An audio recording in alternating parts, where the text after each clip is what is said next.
America चाइनाहरूले इन्डियाहरूले नै चाहिँ if they are figuring out something in this area Nepal पनि अलिकति जम्प स्टार्ट गरेर त्यो फ्रन्टियरमै हाम फालेर चाहिँ केही कुराहरूमा हामी अलि अग्रस्थानमा जान सक्छौँ कि भन्ने आशा पनि हो। आइटी लगायत डिजिटलाइजेसनकै ब्रडर एजेन्डाबारे अब यहाँलाई थाहा छँदैछ, म 4-5 वर्ष अगाडिदेखि नै एकदमै भन्न थालेको त 12-15 वर्ष भयो होइन। हामी ल्यान्डलक्ड कन्ट्री भएको हुनाले हाम्रो यो डिस्टेन्सलेस वेटलेस मोडालिटीबाट मात्र नै अगाडि जानुपर्छ, विच मिन्स सर्भिसेस र ट्रेडेबिलिटी अफ सर्भिसेसलाई हामीले आकर्षक बनाउनु पर्यो, त्यहाँ प्रतिस्पर्धी बन्न पर्यो र ट्रेडेबिलिटी अफ सर्भिसेसमा आइटीको भूमिका हुन्छ भनेर अलिकति कन्सेप्चुअलाइज गरेर मैले बोल्न थाले।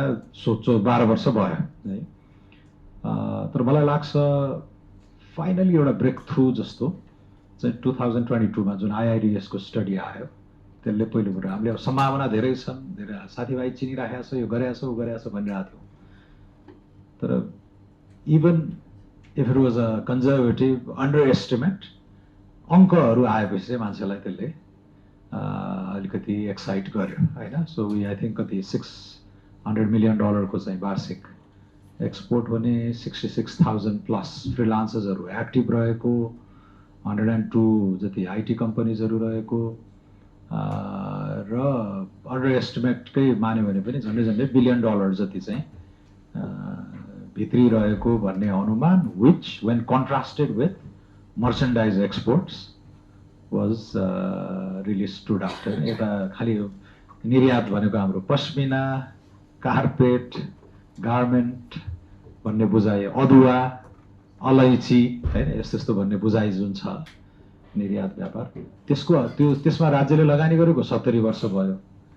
यता 3-4 वर्षमा नै आइटीबाट नै त्यही बराबरको रकम सायद आइरहेको भन्ने भइसकेपछि चाहिँ यो सेक्टर बारे ज्ञान र यसलाई दिनुपर्ने महत्त्व, देन इफ यु रिकल त्यो कोभिड पछिका धेरै बजेटहरूमा पनि त्यो स्टडीलाई नै टेकेर मिनिस्टर अफ फाइनान्सले पनि बजेटमा चाहिँ यी कार्यक्रमहरू उल्लेख गर्ने गरेर केही एम्बिसियस टार्गेटहरू पनि पहिला लिएर आइरहेको।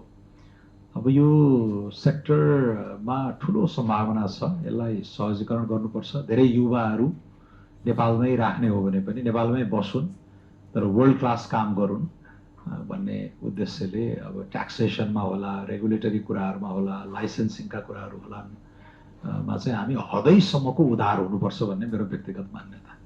And we started that. अब यसपालिको बजेटले भर्खर सुरु गरेको छ, it's a 5 year road map.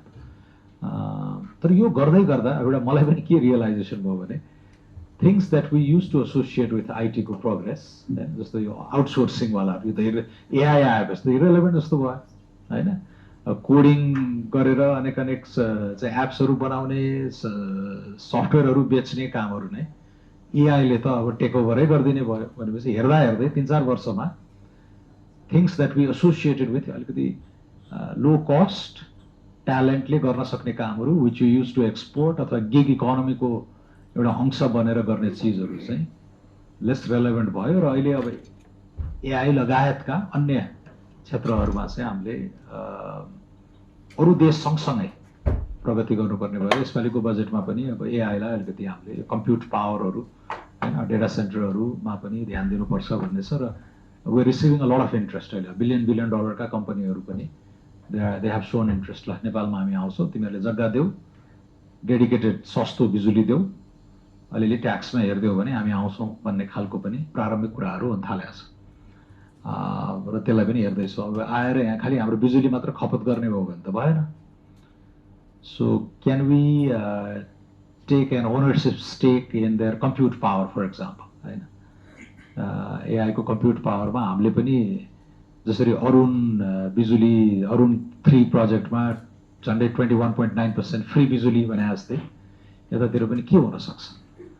So त्यो ल्याएर तपाईँहरू जस्ता उद्यमीहरूलाई जो एआई युज गर्नुहुन्छ उहाँहरूलाई पनि सजिलो सुलभ एक्सेस दिन सकिने गरेर त्यता पनि हामीले चाहिँ maybe that's the quid pro quo that we need to go into भन्ने छ। अब लगानी बोर्डमा पनि भर्खर लिडरसिप आएको छ।